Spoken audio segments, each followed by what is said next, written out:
Jika seseorang lebih sibuk dia kepada dunia, disibukkan dirinya dengan keduniaan, maka itu bisa menjadi indikator bahwa dia bukanlah ahlullah, bukanlah kekasih Allah. Tetapi jika dia sibuknya dengan Allah, walaupun menurut orang dia adalah orang kaya, tetapi dia tidak merasakan, atau dunia itu tidak masuk dalam kalbunya, tapi dunia itu berada di genggamannya. Dia yang ngendaliin dunia. Tapi kan yang banyak itu siapa? Yang banyak itu dunia yang ngendaliin kita. Dunia yang masuk ke dalam kalbu.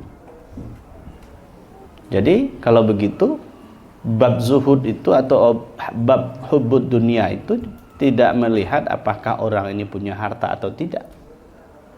Jika semiskin di dalam kolbunya ada dunia, maka dia disebut dengan hubbud dunia. Tapi jika si kaya tidak ada dunia dalam kolbunya, maka dia disebut dengan zuhud. Nah, cuman masalahnya posisi kita di mana, gitu ya. Apakah kita sudah melewati hal itu?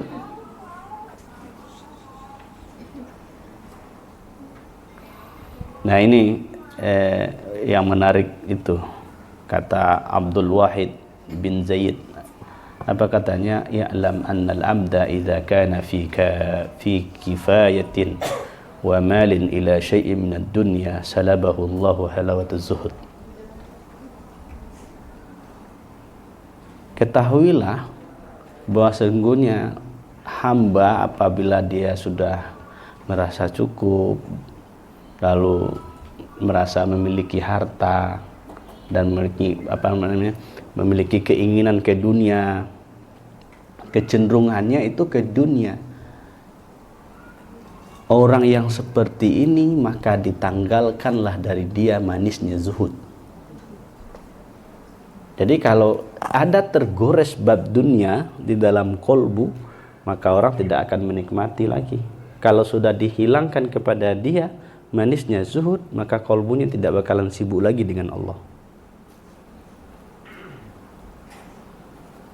Yang kita usahakan itu apa? Gimana kolbu itu sibuk dia dengan Allah Subhanahu wa ta'ala. Tapi memang ya karena semua kita banyak yang sakit, termasuk saya. Kita ini kan pada sakit semua karena kolbunya belum sehat. Kalbunya belum stabil ingat kepada Allah, kalbu belum stabil sibuk dengan Allah Subhanahu wa ta'ala. Maka itulah harapan kita ngaji, kita belajar bagaimana kalbu itu bisa kembali sibuk dia kepada Allah Subhanahu wa ta'ala. Baik, itu pembahasan kita sebelumnya. Sekarang kita masuk kepada ayat Allah 104 ya, Al-Baqarah 104. Ya ayyuhalladzina amanu la taqulu ra'ina wa qulu unzurna wasma'u walil kafirina azabun alim. Wahai orang-orang yang beriman, jangan kamu katakan kepada Nabi ra'ina, akan tetapi katakanlah unzurna wasma'u, dan bagi orang kafir itu azab yang pedih. Ini kalau kita membicarakan bab ini, ternyata istilah ra'ina itu ada juga padanannya dengan kata ra'unah ya. Ra'ina itu kalau bahasa kitanya apa tuh? Perhatikan, didik, pelihara gitu ya. Tapi dalam bahasa lain itu bisa dirubah menjadinya maknanya bodoh. Jadi masuk dia dalam kata penghinaan. Jadi tidak boleh. Jadi kata ra'ina itu diflesetkanlah oleh orang Yahudi. Diplesetkan kata ra'ina itu oleh orang Yahudi. Jadi dia mengolok-olok Nabi lah dengan menggunakan kata itu. Itulah sebabnya tidak boleh dikatakan kepada Nabi itu ra'ina. Nah, inilah asbab turunnya ayat ini. untuk mengingatkan orang-orang muslimin bahwa orang-orang Yahudi itu memanfaatkan kata itu dan memplesetkan kata itu. Maka dikatakan, ya ayyuhalladzina amanu la taqulu lirrasuli sallallahu alaihi wasallam ra'ina. Janganlah kamu katakan kepada Rasul itu ra'ina, artinya unzurna, perhatikan kami, ya, atau beri waktu kami.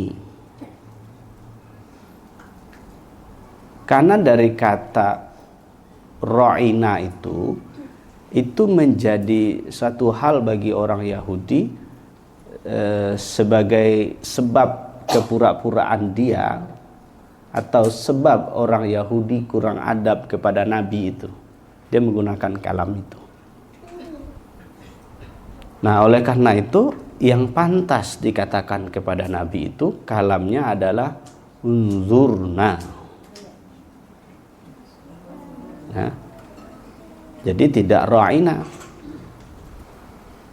Nah, bagi orang-orang yang kafir, orang-orang yang ingkar, bagi mereka ada azab yang sangat pedih. Nah, di sini ada isyarat yang disampaikan oleh Ibnu Ajibah. Ini ayat ini bicara sebetulnya bab adab. Bab adab. Bagaimana adab kita, kalau di sini adab sahabat kepada Nabi, yang Nabi itu pada hakikatnya adalah guru sejati. Sahabat itu adalah murid-muridnya. Maka adab murid kepada guru, nah itu juga jadi catatan di sini. Bagaimana kalam kepada guru? Kalau di ayat ini bagaimana berkalam kepada Nabi? Artinya mesti ada pilihan kata yang baik. Maka Ibnu Ajibah mengatakan sebaik khitab itu adalah yang memiliki adab yang sempurna. Artinya apa? Bertutur kalam itu mesti dengan adab. Adab itu kalau kalamnya tidak perlu kalau istilahnya kita mesti paham gaya dialek bicara. Kalau orang Padang cara bicaranya jelas ya. Itu tidak bisa diukur gaya bicara orang Padang dengan orang Sunda, lalu dengan orang Jawa misalnya, atau dalam bahasa umum orang pegunungan dengan orang yang tinggal di laut. Itu nada tinggi suara itu tidak bisa jadi patokan, bahwa tidak bisa diukur sama. Nggak bisa diukur sama, itu adalah beradab sekali orangnya, misalnya orang Jawa, orang Sunda kalamnya lembut sekali misalnya. Jadi tidak jadi ukuran itu. Kalau orang pegunungan dengan orang laut, mana suaranya yang keras? Orang laut. Nah, itu dia yang harus diperhatikan. Artinya penghormatan itu dalam segi tutur kata itu, dalam bab adab berkalam itu, kita juga ngerti lawan bicara. Oh, ini orangnya orang Batak misalnya. Kalau orang Batak ya gimana gaya dialek bicaranya? Kayak orang marah terus aja kan? Nah, kita harus ngerti itu. Lalu ada orang yang tutur katanya selalu lembut, bahasa Sunda gitu.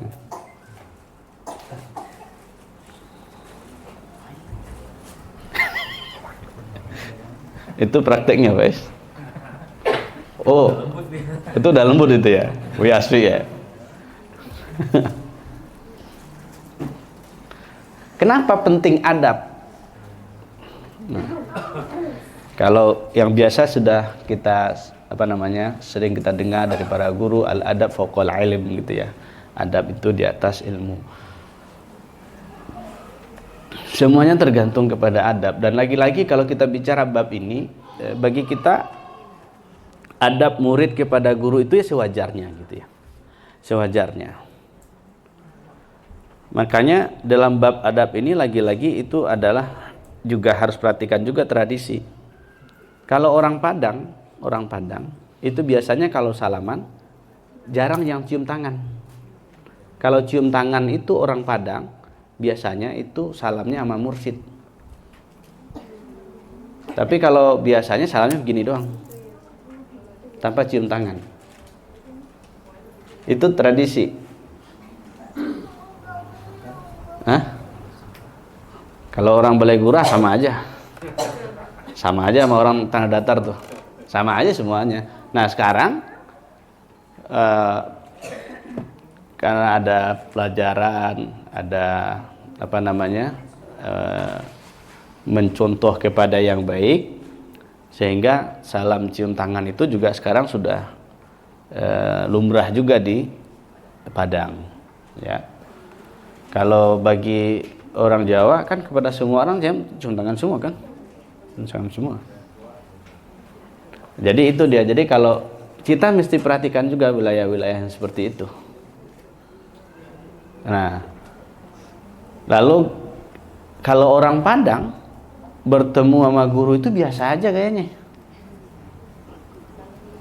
biasa aja. Ustaz, gitu kan. Beda sama orang Jawa. Ustaz, mohon maaf itu orang Jawa tuh. Jadi tidak bisa diukur juga orang hormat kepada guru itu dengan begitu, disamaratain semua. Enggak begitu. Jadi bukan berarti yang tadi ngomong Ustaz itu tidak hormat. Ya. Kalau istilah ada mursal untuk menjawab pertanyaan itu, dima bumi dipijak, di sanan langit dijunjung. Iya, istilah lamanya di sanan. Di sanan dan di sinan sama aja. Itu bahasanya di sanan gitu. Coba tanya ada mursal, ada mursal. Ada. Kita tanya tuh kepada budayawan kita itu. Artinya kita sesuaikan. Kita sesuaikan. Itu bab adab. Wa tamamul adab huwa as-sababul mawsul ila 'ainis shawab. Sempurnanya adab itu, itulah sebabnya seseorang bisa sampai kepada inti kebenaran. Kita jaga, kita yang jaga. Adab ini kan sebetulnya timbal balik ini, bukan satu saja. Adab murid, guru juga punya adab. Jadi tidak murid saja yang beradab, guru juga punya adabnya. Kalau Buya Asfi kan sering bacakan adabul murid kan. Adabul mursyid juga ada. Lebih banyak dan lebih apa namanya? Lebih berat yang itu cocok. Nggak cocok kalau kita gunakan lebih parah gitu ya. Lebih berat lagi adabnya. Nggak kuat kita. Lalu pertanyaannya, kenapa tidak dibahas adabul mursyid di sini?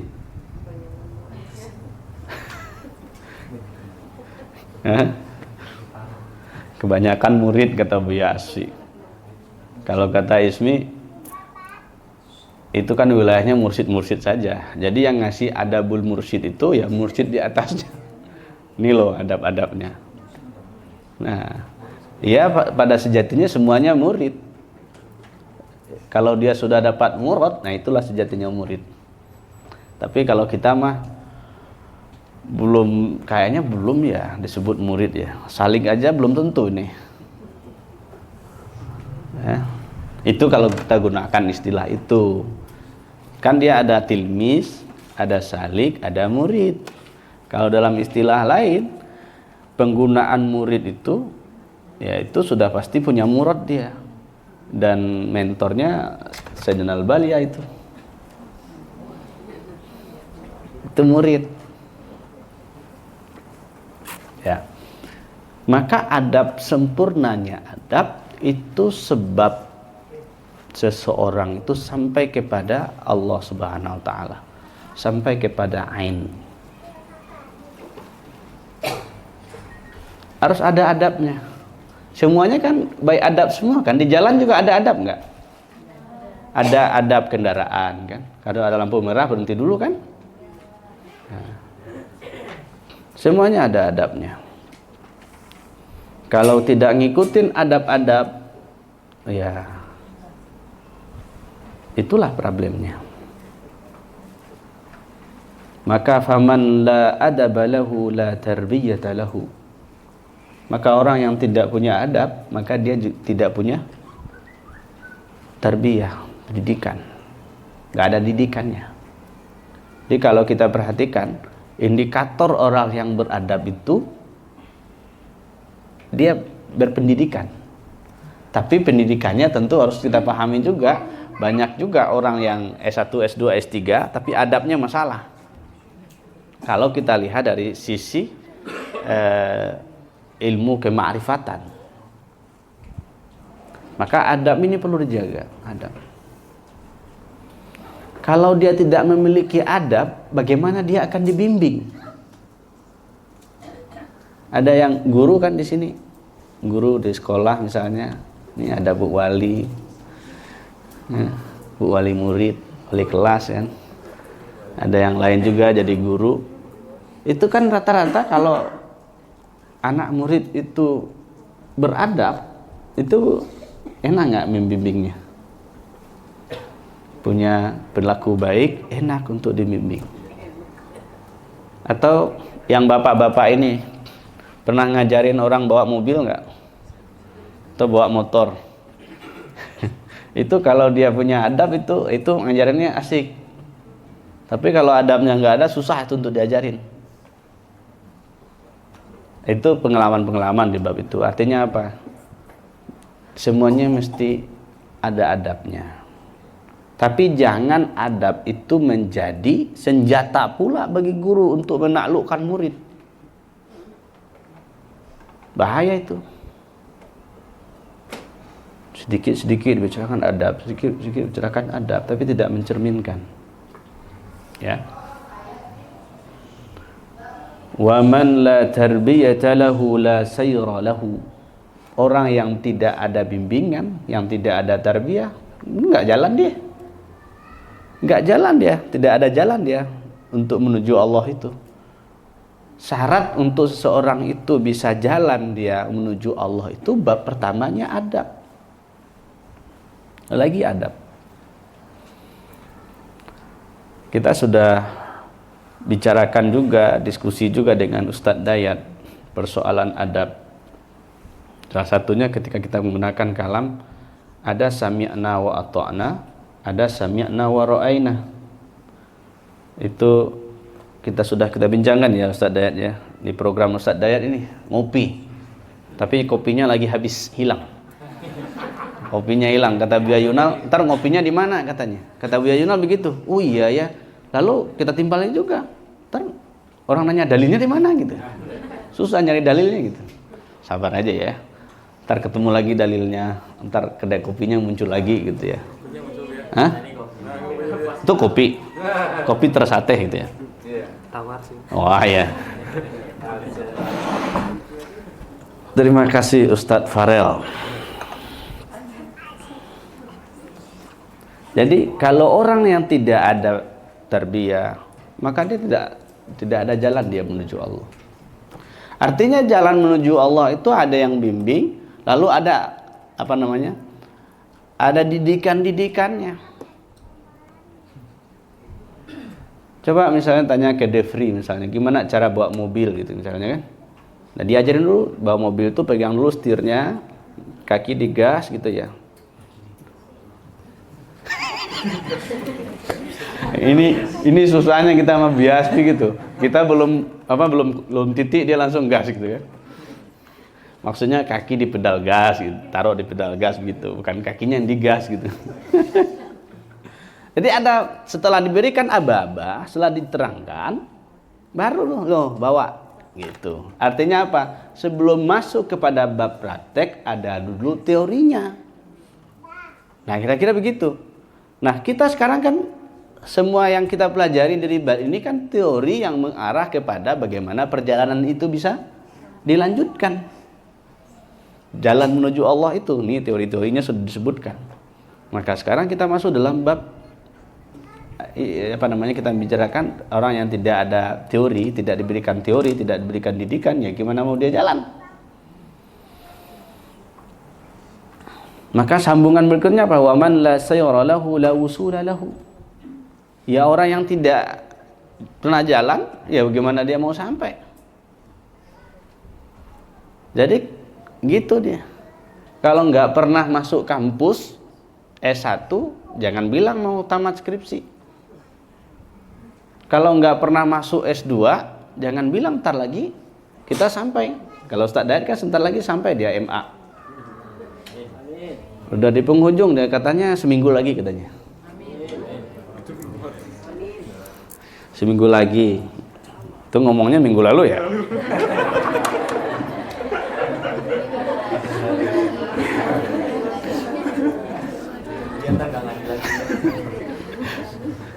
Aman, ntar lagi. Itu tanda beliau belajar. Tanda beliau belajar, jalan terus dia. Dia ngetik, dia nulis tesis. Kalau dia terus tulis, itu ada catatan nanti dia sampai. Tapi kalau dia ndak nulis, nggak bakalan sampai. Tapi ini dia sudah nulis bab 1, bab 2, bab 3, bab 4, bab 5, udah kelar dia. Artinya tinggal nunggu sidang. Ntar diundang semua ya. Pakai live juga Ustaz Dayat. Jadi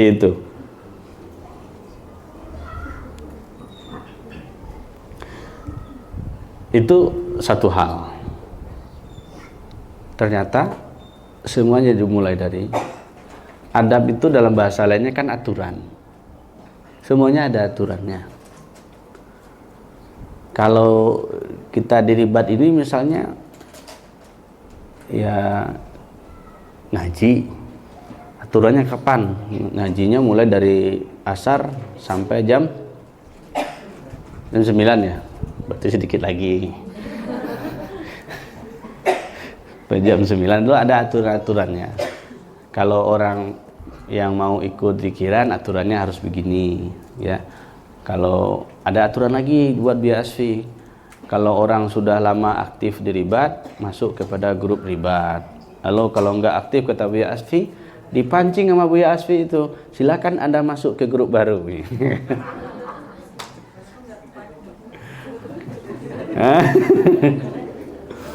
Silakan masuk ke grup baru. Ya. Itu cara Buya Asfi begitu. Nah, aturannya begitu katanya. Maka orang yang berikutnya adalah orang yang tidak dibimbing oleh seorang wali, maka tentu dia tidak, bahasa lainnya, tidak,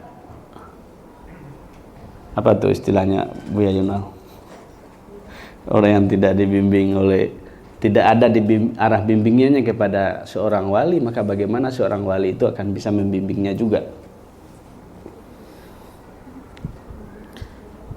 Artinya yang membimbing itu juga kita perhatikan. Siapa sih yang membimbing? Berada dalam bimbingan siapa? Artinya dalam bab berguru itu kan juga ada selektifnya. Kita cek dulu gurunya siapa. Kalau bahasa yang sering digunakan itu, ini guru, sanadnya kemana? Jelas nggak sanadnya gitu ya. Jangan-jangan ketika sudah ngaji, dapat fitnah. Oh salah ini gurunya, mundur kan. Makanya guru juga diperhatikan. Siapa guru? Apalagi kalau kita sudah masuk ke dalam bab kema'rifatan.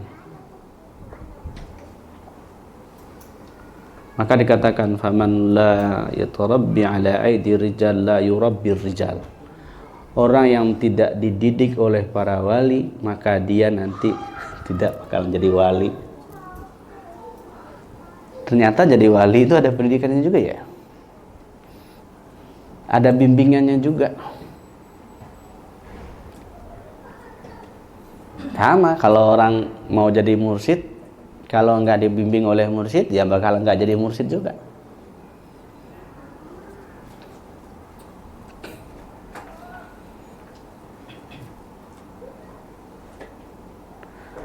Wa qad qalu man asa'a al-adab ma'al ahbab turida ila al-bab.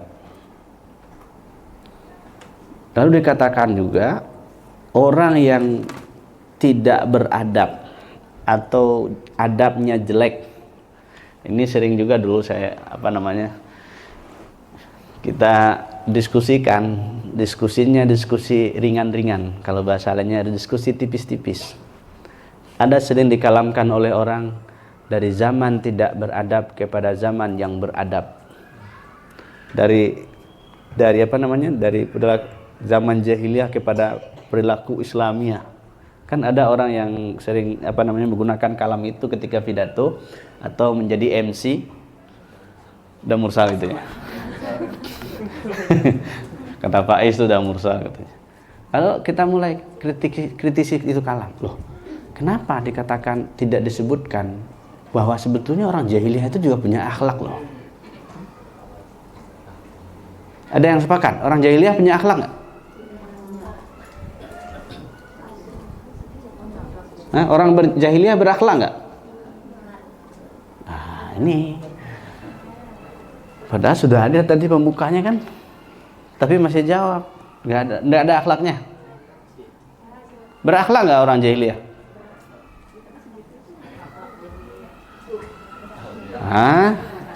Nah bapak-bapak gimana? Orang jahiliyah berakhlak nggak? Nah tuh udah ustadz tuh. Orang jahiliyah itu berakhlak, cuman akhlaknya mazmumah. Kan akhlak itu dibagi dua, akhlak mahmudah, akhlak yang mahmudah mana mahmudah. Nah ini ismi mahmudah, cuman dia aja tuh yang ngaku ismi mahmudah, yang lain nggak ada ismi mahmudah. Nah itu dia, akhlaknya ada, cuman akhlaknya tercela. Maka Nabi itu diutus untuk menyempurnakan adabnya, untuk memperbaiki akhlaknya. Nah, makanya di sini kita dikatakan orang yang jelek adabnya. Nah, atau dalam bahasa lain disebut dengan kurang adab. Nah, mau tahu bahasa ada mursalnya apa? Nggak ada ya ada mursalnya? Oh. Tuh, bahasa ada mursalnya kurang adabnya apa? Coba. Mau tahu? Kata Ismi sama Rifah nggak usah katanya. Ntar tanyain aja ya sama ada mursal ya. Nah itu kurang adab. Jika seseorang kurang adab dengan kekasih, maka tentu dia tidak akan diizinkan masuk ke dalam rumahnya. Kalau dia berada dalam rumah tidak ada adabnya, dilempar keluar, diusir. Coba bayangkan gimana kira-kira kalau kita nggak ada adab di hadapan Allah, diusir. Kalau nggak ada adab di depan guru, nggak ada adab di depan saudara, diusir. Cuman kayak ngusirnya kadang-kadang ada yang usirnya secara halus, ada usirnya secara lembut kan. Dan ada yang enggak, dia tahu sebetulnya diusir tapi pura-pura enggak tahu. Ada juga yang begitu. Ini dari tengah dia diusir ke pintu. Geser pintu, ini kurang adab nih pintu. Di pintu dia nggak punya adab juga. Waman asal adab fil bab turda ila siyasatid dawab. Jika seseorang itu tidak beradab juga dia di pintunya, ini orang ini langsung dilemparkan aja, ini dilempar, diusir kayak ngusir binatang gitu. Kalau ngusir kucing gimana, Dawam? Wah, parah ini. Diusir. Hus gitu ya. Diusir dia.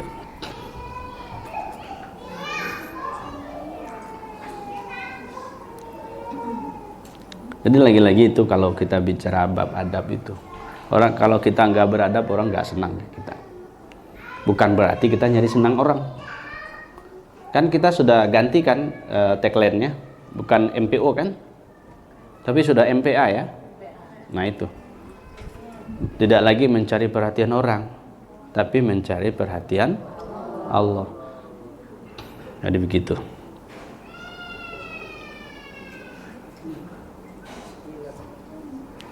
Wa qalu aidan ij'al amaluka milhan wa adabuka daqiqan. Jadikanlah amalanmu itu seperti garam ya. Kok garam ya? Kenapa garam ya? Garam biar enak ya, biar asin. Artinya apa? Perilakumu itu juga berpengaruh kepada orang. Kalau kita berperilaku baik kepada orang, itu kan secara tidak langsung kita memberikan contoh yang baik kepada orang. Ini selama ibu-ibu ini masak, kapan garam tersebut namanya?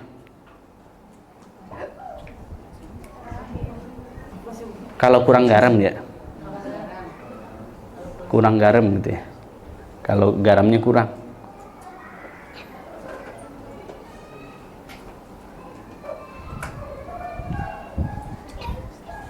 Jadi yang dimaksudkan itu, jika kamu beramal, amalanmu itu juga berpengaruh, ada efek positifnya kepada orang.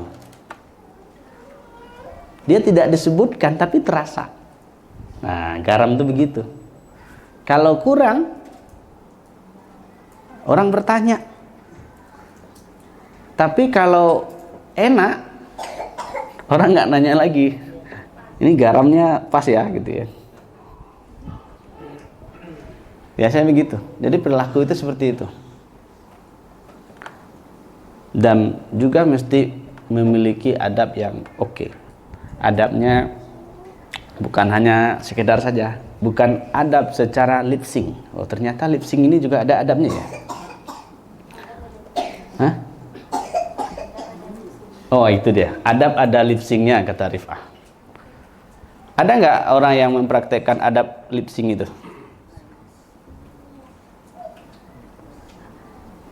Kalau lip sync kan yang nyanyi nggak dia.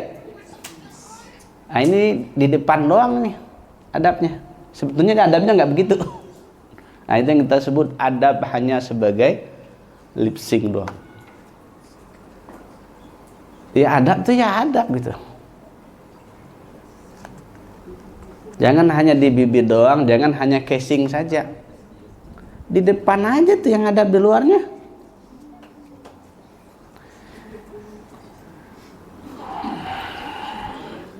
Wa qala akhar innal insan, bahwa sesungguhnya manusia la yablugh bil khulqi wa husnul adab ila azimid darajat wa huwa qalilul amal. Di lanya bukan la nafi ya.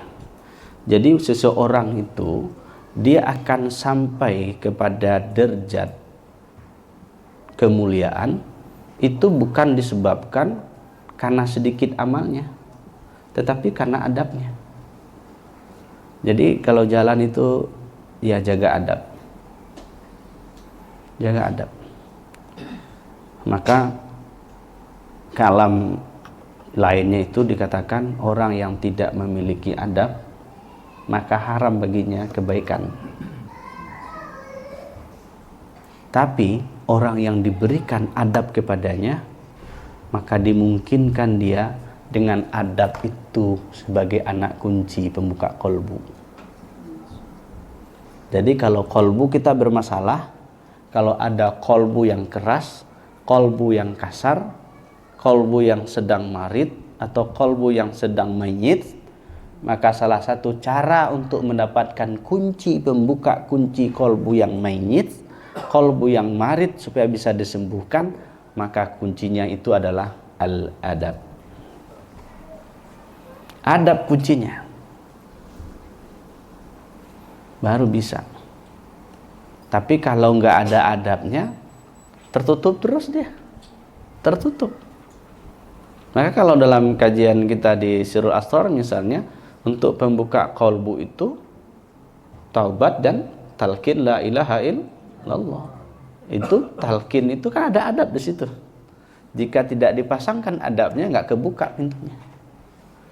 Maka semuanya juga baik adab. Maka kunci surga apa? Adab. Adabnya di situ ada la ilaha illallah. Ini kunci surga itu la ilaha illallah. Menyebut la ilaha illallah itu mesti juga ada adabnya. Ada adabnya. Makanya di dalam riyadhah kita di hari Jumat itu, kan itu yang kita riyadhahi. Adab membaca la ilaha illallah itu. Kita baca dulu pelan-pelan, kita nikmatin. La ilaha illallah.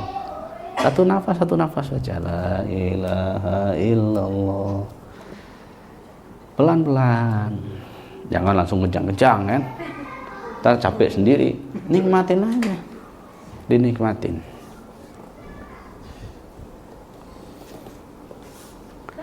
Qala Abu Uthman radhiyallahu anhu, al-adab inda al-akabir wa fi majalis as-sadati min al-awliya yablugh bi sahibihi ila ad-darajatil ula wal khair fid dunya wal 'uqba. Abu Uthman radhiyallahu anhu mengatakan bahwa beradab kepada para pembesar ini, kepada ulama-ulama gede ini, kepada para wali dan di halaqah-halaqah para wali, itu menjadi sebab juga seseorang yang beradab itu dinaikkan derajatnya, dinaikkan makomnya. Ternyata lagi-lagi adalah adab. Lagi-lagi babnya adab. Dinaikkan makomnya, ditambahkan kebaikannya di dunia dan di akhirat. Bagaimana kalau seseorang tidak beradab? Ada di bawah ini, ada nanti. Ini yang dikatakan oleh Abu Hafs Al-Haddad radhiyallahu anhu, at-tasawwuf kulluhu adab. At-tasawwuf kulluhu adabun. Tasawuf itu semuanya adab, adab zahir dan adab batin. Nah, kalau ada orang bicara tasawuf dan menyalah-nyalahkan tasawuf karena gara-gara oknum, itu membuktikan bahwa oknum itu tidak beradab. Jangan dibawa ranah-ranah itu. Sudah jelas. Oh, kelihatannya secara zahir dia beradab, batinnya gimana? Makanya Ustadz Dayat dalam program ngopinya, dia bahas juga itu, ada adab zahir, ada adab batin. Keren ini acaranya Ustadz Dayat. Ada adab zahir dan ada adab batin. Buya Asfi juga sudah sering nyebutin itu. Jadi adab itu tidak hanya lip sync yang tadi kita sebut. Adab itu ada adab zahir dan ada adab batin.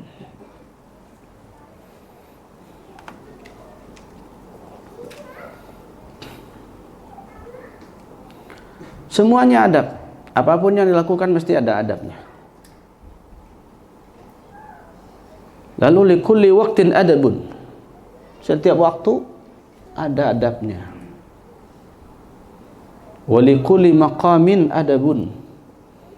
Di setiap station, di setiap maqam itu ada adabnya. Kalau kita gunakan istilah adab mursal tadi itu, di mana bumi dipijak, maka di situ juga ada adabnya.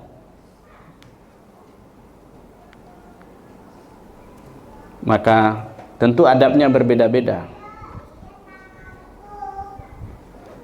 Untuk mengatakan adab berbeda-beda itu, terjemahan adab mursal itu adalah lain lubuk, lain ikan, lain padang, lain bilalang. Nah, itu terjemahannya itu dalam bahasanya adab mursal. Semuanya beda-beda. Dimanapun kita mesti beradab. Faman lazima al-adab balagha mablagh ar-rijal.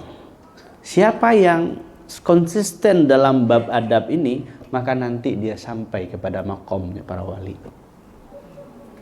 Jadi syarat jadi wali itu sederhana saja. Jaga adab.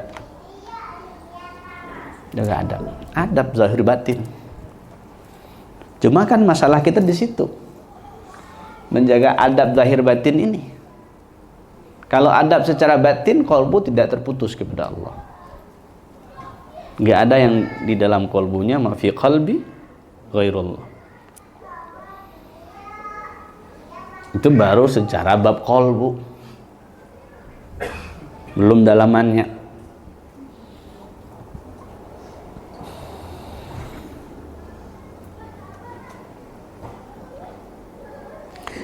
Dan siapa yang tidak punya adab, dia jauh sekali dengan kalam al-qurbu. Kalau nggak punya adab, jangan bilang-bilang saya ini dekat. Dengan kalau tidak ada adab itu, bagaimana kita mengatakan dan berprasangka bahwa seseorang itu dekat? Maka adab itu juga cerminan terhadap seseorang bahwa dia dekat dengan seseorang.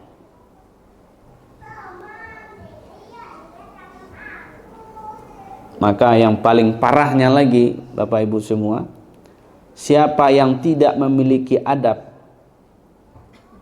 maka dia akan terlempar dia dan dikembalikan dia. Dia tidak bakalan sampai. Kalau istilah kampusnya, ada juga mahasiswa yang tidak beradab, kalau kelewat dia tidak punya adab, di DO dia.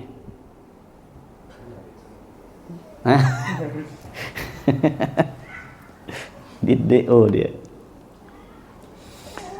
Nah ini kalam Zunnun al-Misri. Wa qala Zunnun al-Misri radhiyallahu anhu, "Idza kharaja al-murid an isti'mal al-adab fa innahu yarji' min haitsu ja'a." Ini kalamnya Zunnun al-Misri. Jika seseorang murid tidak beradab lagi, maka dia dikembalikan seperti apa dulu dia datang. Kalau nggak ada adab lagi, walaupun dia sudah belajar sekian tahun, tapi dia tidak lagi beradab, tidak lagi mengamalkan adab, maka dia dikembalikan sebagaimana posisinya awal dia datang. Ada nggak yang sudah rasain begini? Udah lama ngaji, lalu nggak masang adab, oh rasanya kembali lagi kepada waktu dulu. Ini hati-hati kita di bab ini. Jangan kita adalah, apa kata Gus Kohar kemarin? Masih ingat kalam Gus Kohar? Ada Gus Kohar? Apa kata Gus Kohar? Ngaji ma'rifat aja sering, nyampe kagak. Hati-hati itu. Kalamnya singkat, tapi nampar kita tuh. Apalagi kalau ma'indul adab, kalau dia tidak beradab. Kalau kita nggak beradab, ya pas tamparan kalam itu buat kita. Nah, tapi kan di sini kita belajar kita bagaimana kita bisa pelan-pelan, semuanya pelan-pelan.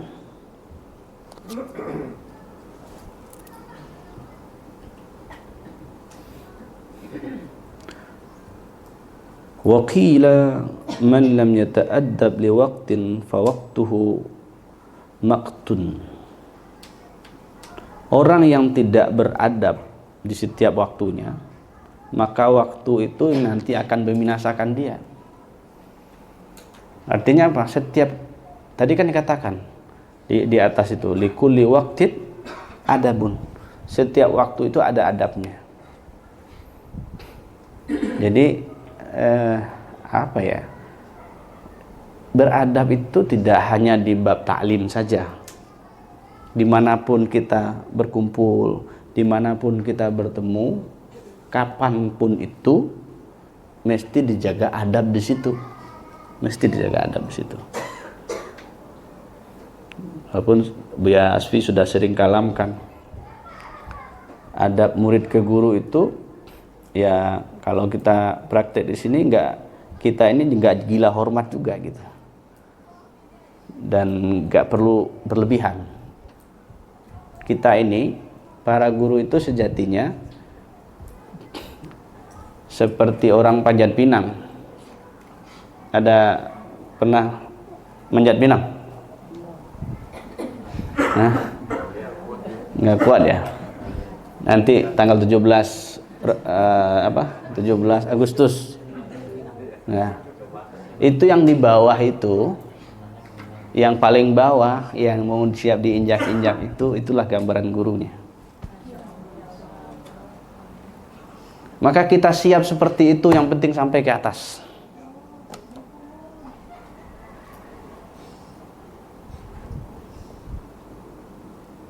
Tapi injaknya memang naik ke atas. Itu kata Pak itu kalau dapat dibagi-bagi katanya. Kalau dapat dibagi-bagi. Kita ini mah perantara saja. Kita ini jalanin tugas saja. Tugas ngingatin ya. Tugas ngajarin, tugas bimbing gitu ya. Yang punya pengalaman pergi umroh, kalau dapat nikmatnya, mutawifnya gimana? Hah? Mutawif kan keluar-keluar, Bapak Ibu kita sekarang sini. Pas nyampe foto-foto sendiri. Ya kan? Kadang mutawif tolong fotoin dong gitu.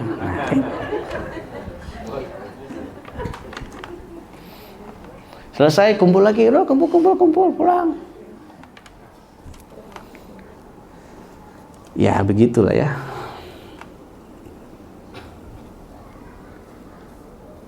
Wakila al-adab, dan dikatakan juga adab itu disandarkan kepada fuqara. Jadi orang fakir itu adabnya luar biasa. Cuman masalahnya kan kita belum fakir. Ini orang kaya semua kan? Orang kaya semua. Jadi bagi orang fakir itu sandarannya. Tapi bagi orang kaya adab itu zina, perhiasan. Kalau kita orang fakir ya mesti punya adab. Maka ternyata kalau kita perhatiin, likulli waqtin adabun itu, ini yang melakukan bab itu fuqara di setiap saat. Fuqara itu maqam. Jadi kalam ana al-fakir.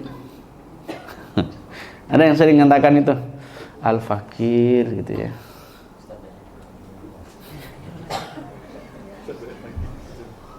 Al-fakir itu kalau sudah mengalamkan itu ya ketergantungan tidak ada lagi hanya selain kepada Allah. Tapi kalau belum jangan kalamkan dulu ana al-fakir. Kalau bahasa kasarnya orang yang sudah mengalamkan al-fakir itu memang posisinya dia sudah di sana. Wali itu. Lalu kalau orang kaya dia beradab, azinah bagi dia itu adalah perhiasan dia. Jadi al-fakir dan aghnia itu juga kalau dia beradab maka dia sampai kepada maqam ar-rijal, maqamnya para wali. Jadi jangan kalau miskin dia mesti begitu, mesti beradab, orang kaya tidak, enggak, semuanya mesti adab. Mau kaya mau miskin, jika dia tidak punya adab maka dia tidak akan sampai. Tapi sekalipun miskin, fakir, dan ini fakir hakiki yang sedang kita bicarakan, dan kaya yang sedang kita bicarakan juga kaya secara hakiki, secara hakikat. Pasti. Kalau orang kaya secara hakikat itu dia berbagi-bagi. Maka dalam bahasa Datuk Dodo itu dia sudah menjadi hotspot. Ya tuh. Itu disebut orang kaya. Dia bisa berbagi. Ketika berada bersama dia menjadi hotspot sehingga ada koneksi kepada Sang Rob. Punya koneksi kepada Rasulullah sallallahu alaihi wasallam.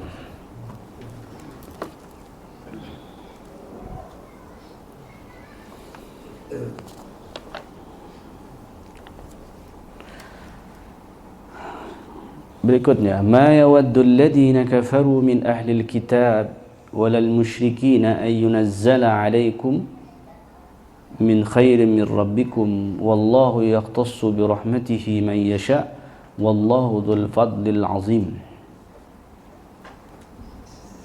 Jadi orang-orang kafir ini dia tidak menginginkan kebaikan itu Allah turunkan kepada orang-orang mukmin. Enggak punya keinginan dia. Kenapa? Karena orang-orang kafir itu memiliki sifat yang disebut dengan hasad, dengki. Kalau orang dengki gimana?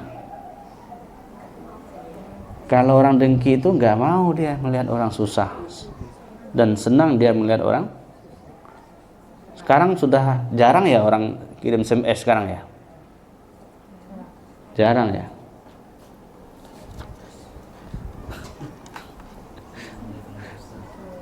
Jadi hasad itu SMS. Ya, kita berharap dengan tidak berlakunya lagi SMS atau tidak ada lagi orang SMS juga hilang penyakit hasad itu di hati orang.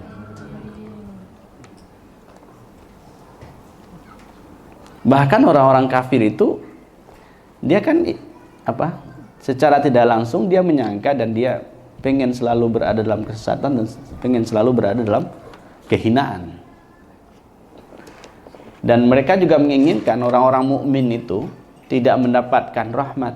Orang-orang mukmin itu tidak mendapatkan anugerah dari Allah Subhanahu wa taala, tidak diberikan kebaikan, padahal mereka nggak tahu. Kan lagi-lagi ya, anggapan orang-orang kafir, orang-orang Yahudi, orang-orang ahlul kitab itu anggapan mereka apa? Dia aja yang pantas. Dapatannya orang lain nggak pantas. Sementara Allah sudah katakan bahwa rahmat Allah itu dikhususkan kepada siapa? Kepada para nabi dan kepada para wali. Kebaikan Allah khair itu diberikan secara khusus. Karunia Allah itu diberikan secara khusus. Rahmat Allah itu diberikan secara khusus kepada para nabi dan kepada para wali. Ada yang namanya rahmat di sini. Mana? Rahmat syukri. Rahmat hidayat.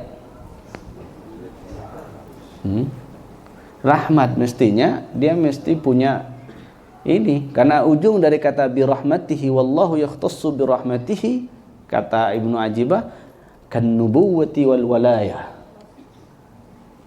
Itu rahasia dari kata rahmat itu. Ibu Rahimah ada Rahimah. Ibu Rahmah. Ujungnya di situ. Hakikat rahmat itu ya Allah berikan kepada para nabi dan para wali. Tentu catatannya may yasha, kepada siapa yang dikehendakinya, min ibadihi, di antara hamba-hambanya.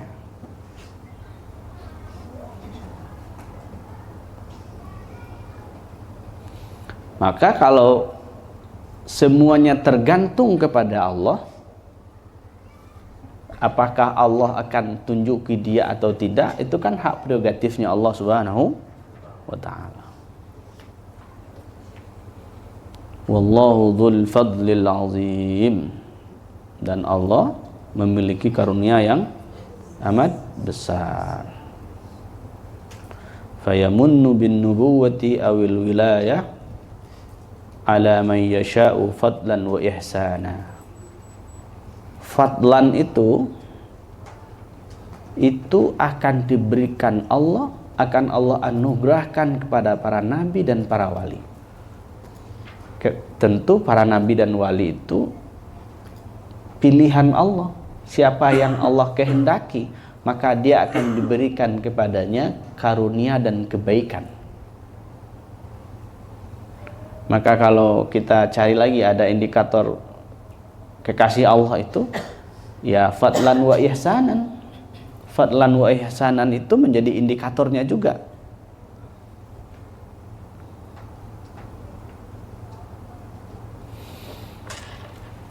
Ini bagian terakhir.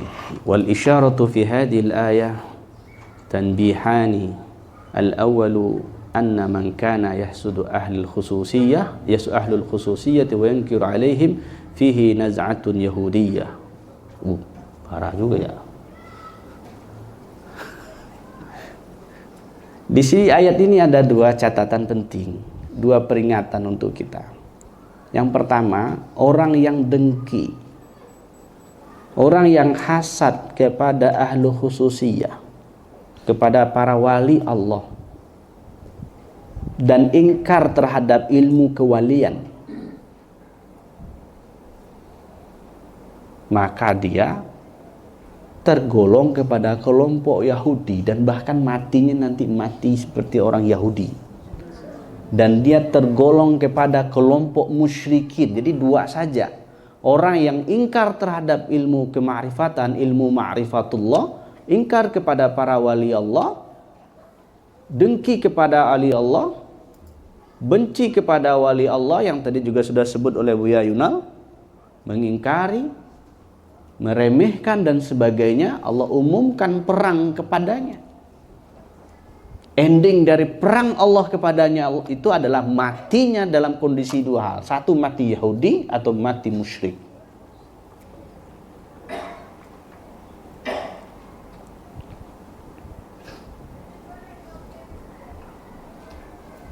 Nah ini makanya kita sering kalamkan, ya kalau kita belum paham, gak mengerti-ngerti amat bab itu, lebih baik diam. Maka sekali lagi tidak boleh kita remehkan orang, sekali lagi kita tidak boleh menghina orang. Cukuplah gambaran malaikat Harut Marut menjadi pelajaran bagi kita, yang memiliki maqam tinggi, memiliki peribadatan yang luar biasa di klan malaikat. Tetapi ketika dia mulai meremehkan dan amalan manusia, bagaimana perilaku manusia melakukan kemaksiatan dan sebagainya, Allah pakaikan itu kepada dia juga tidak bisa mengendalikan. Coba misalnya kita remehkan orang yang melakukan dosa hari ini, bagaimana jika Allah pakaikan pakaian orang itu ke kita? Mampu tidak kita untuk mengendalikannya? Sekelas malaikat Harut dan Marut, tak mampu dia. Maka tidak boleh kita hina orang. Kalau benci kepada orang, bencilah kepada perbuatannya, bukan benci kepada ciptaan Allah itu. Mungkin orang-orang yang sedang melakukan kemaksiatan, melakukan dosa, itu bisa jadi dosa terakhirnya, bisa jadi maksiatan terakhirnya. Tapi kita yang berkoar-koar itu adalah muqaddimah, kita masuk dalam bab itu. Itu yang hati-hati kita, hati-hati.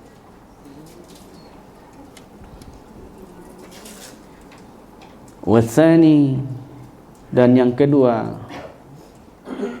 orang yang hasad kepada para wali Allah dan ingkar dia kepada ilmunya, itu kan sejatinya dari dulu itu sudah lumrah saja, itu sudah biasa hal yang begitu terjadi dulu.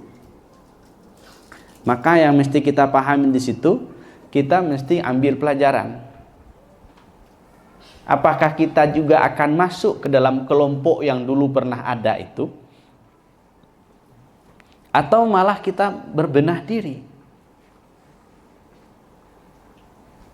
mempersiapkan diri kita ini sebagai murid, menjadikan wadah diri kita ini seperti wadahnya para murid. Kalau iya, babnya yang tadi di awal, muqaddimahnya adalah al-adab. Jadi adab itu muqaddimah dan penutup. Muqaddimahnya adab, penutupnya juga adab. Tapi muqaddimahnya tidak beradab, penutupnya kurang ajar. Nah, itu lagi-lagi kita bicara bab itu.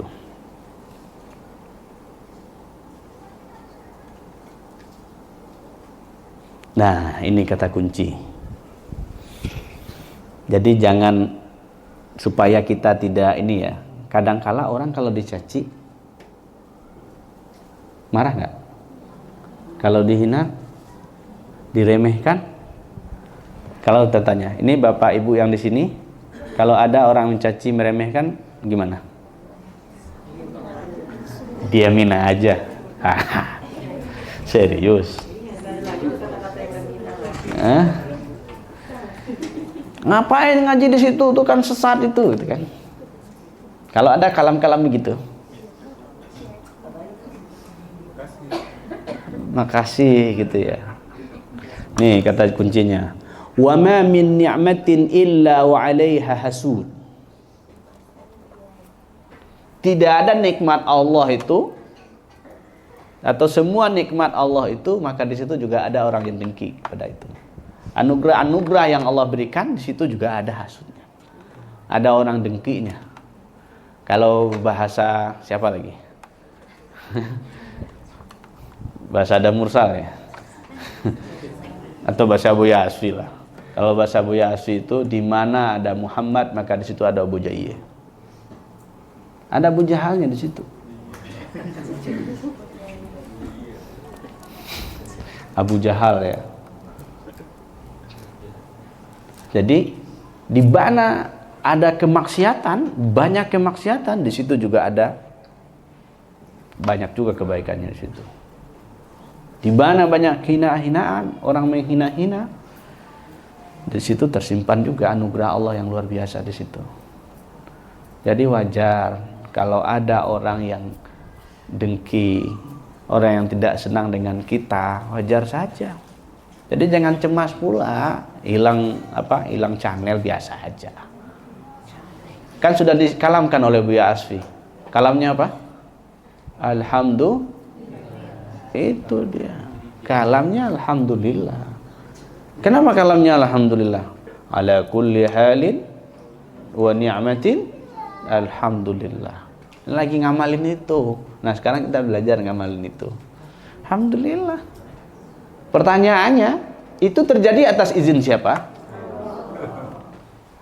Atas izin Allah. Maka tadi kita awal dengan raditu fima qaddara. Aku ridha ya Allah atas semua takdir. Itulah kita belajar. Ridha itu juga tidak akan terwujud jika tidak ada adab di dalamnya. Maka lagi-lagi semuanya dilandasi oleh adab, diawali di adab, isinya adab juga, penutupnya juga adab. Semoga kita semua menjadi orang yang mampu beradab kepada Sayyidina Rasulullah SAW, beradab kepada Allah Rabbul Alamin, beradab kepada sesama kita, dan semoga wasilah adab al-haqiqatul adab kepada Sayyidina Muhammad SAW itu asbab kita disampaikan oleh Sayyidina Nabi kepada Allah Subhanahu wa Ta'ala. Mari kita bacakan qalbu kita suratul Fatihah agar qalbu ini selalu beradab dia kepada Sang Pencipta dan kepada kekasihnya Sayyidina Muhammad sallallahu alaihi wasallam, dan diizinkan qalbu ini selalu menyebut namanya. Bi hadhihi niyyah al-Fatihah.